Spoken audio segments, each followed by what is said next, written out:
Now we are moving on to the rant. And I just feel like a rant is always important for, life.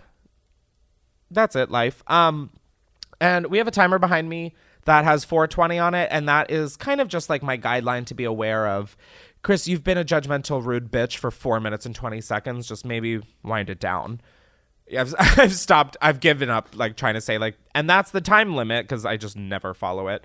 But this was, so a lot of you guys were wondering what happened. This isn't the rant, just for the record. A lot of you guys were wondering what's been going on with the schedule of this podcast because we've skipped a few weeks. One of the weeks we recorded, I don't know why, the day my great aunt died. And turns out, shocker, horrible episode. Maybe when we get the Patreon thing going, it'll be up there. But I'm only saying that because it's this. I'm reusing the rant, but I'm bringing a new twist. I'm explaining something that's so far. Yeah, Chris, shut up. All right, we're going to start in 3, 2, 4:20. So the rant is about Airbnb today. And I did this rant before and it was kind of a hot mess. I hate Airbnb. I don't hate. It's like a love-hate. Because when it first came out, I was like, this is the best. Fuck hotels. This is so great. You can have a whole house to yourself. And then I don't know where, but somewhere along the lines, Airbnb got really high and mighty because it just feels like a bigger and bigger chore to stay in Airbnbs now.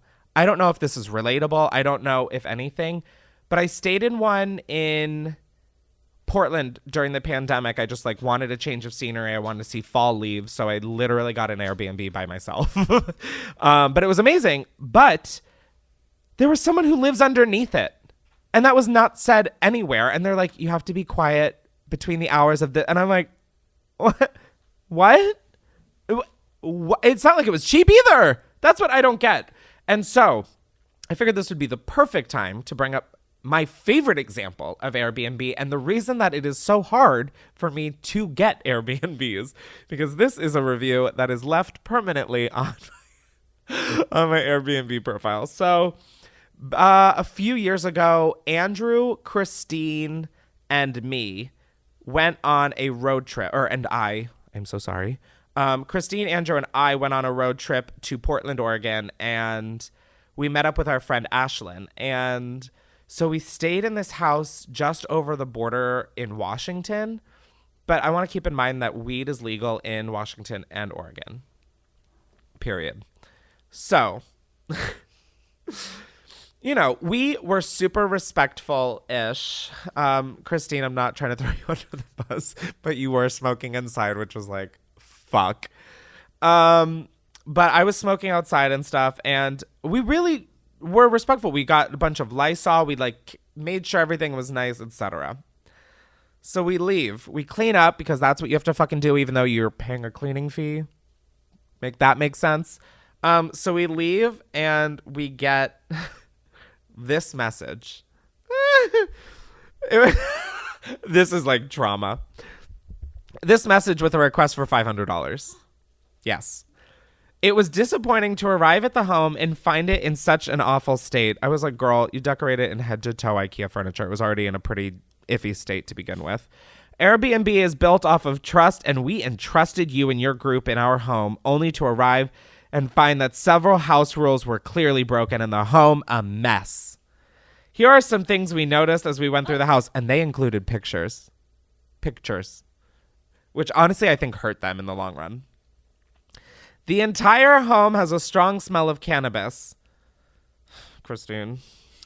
The smell is permeated in cushions, couches, pillows, etc. Red pillow downstairs has particles or cannabis leaves. White table and coffee table have black ash on them. White stuff stuck to coffee maker, unsure what it is. Ash covered paper towels in kitchen trash, food stuck on fridge, as well as overall uncleanliness being shown throughout, with crumbs, food, dirty napkins, etc. Dried mucus/spit on front of TV.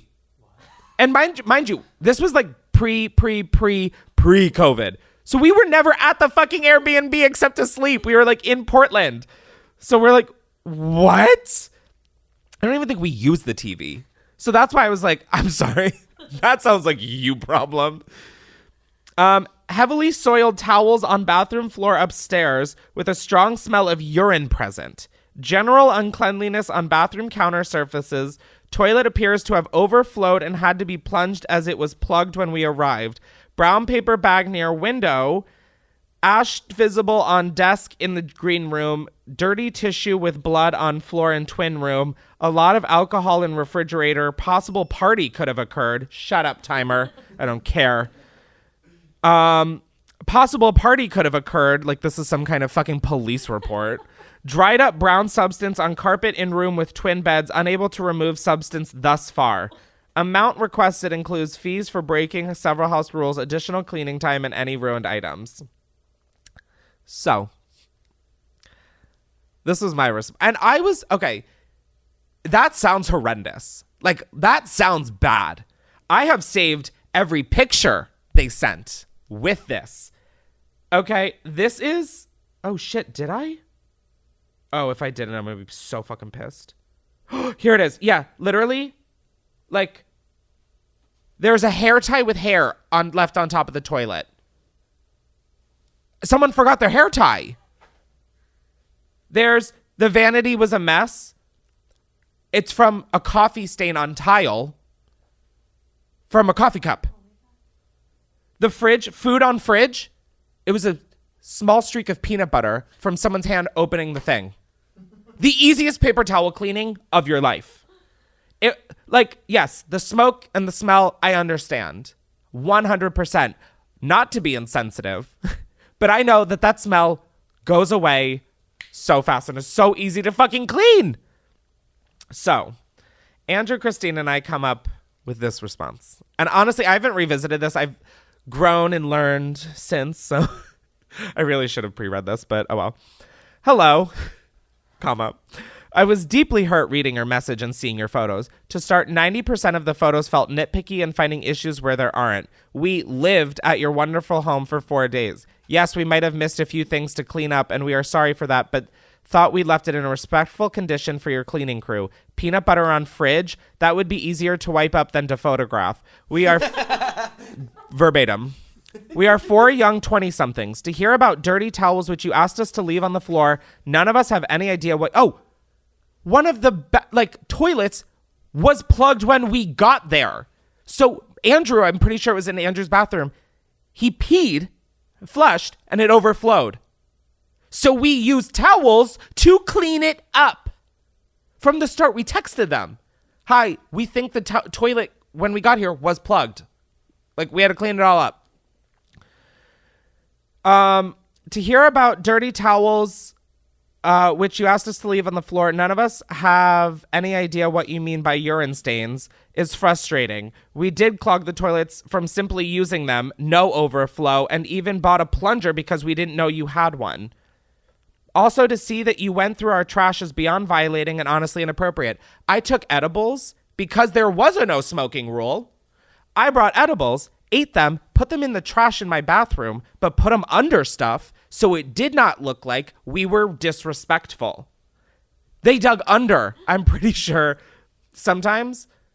Chris, don't admit this. Let me remind you, you open your home to guests. I suffer from extreme anxiety, which is why I medically have cannabis, and I'm sorry that if that created a mess. I took the hit for Christine because I was not about to explain that my friend did that.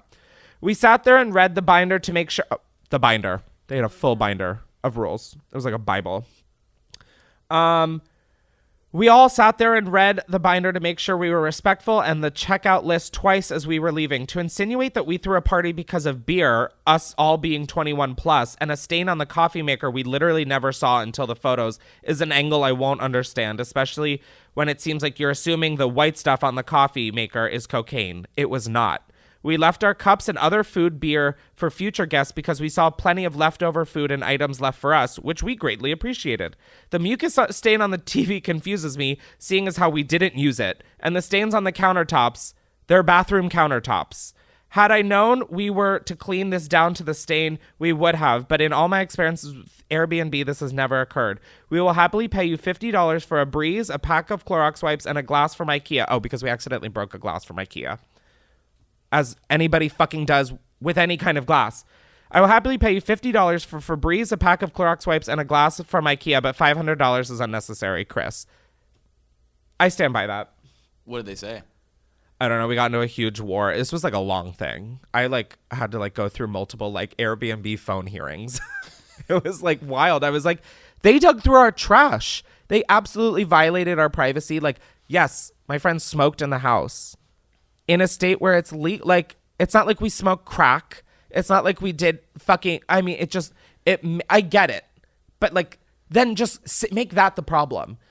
There's a crumb on the counter. Like the kitchen island, there was a picture with like one crumb. Oh my God. And they took a picture of it. Do you know how fucking easy that is to go into the trash can?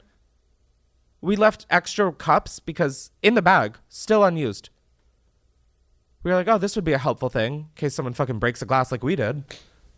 Do you think people still go to that Airbnb? I hope not. I responded. I like left the worst review. I was like, fuck y'all. I got an Airbnb in Paris, France a couple years ago, and I sat down on the toilet too hard, and I broke the toilet seat in half. Come on, Thunder Ass. And I sent a photo to the woman who we rented it from, and I was like, hey, like, let me know if you want me to pay for this. And she said, don't worry about it.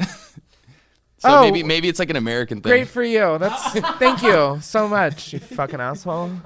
Like, what the fuck was that? She said it was chill. Cool. I'm glad. Yeah, that's what mine said too in the end. No, I did not end up paying the $500. That's the thing. I would have been I'm sorry if it was just the weed thing, because that was the only thing done wrong. I was expecting like a crime scene. I was like, did they go into a different house? Like I'm really like anal about that kind of shit, and I fucking hate that word. But like I am so like paranoid about that shit. Oh, it makes me so mad.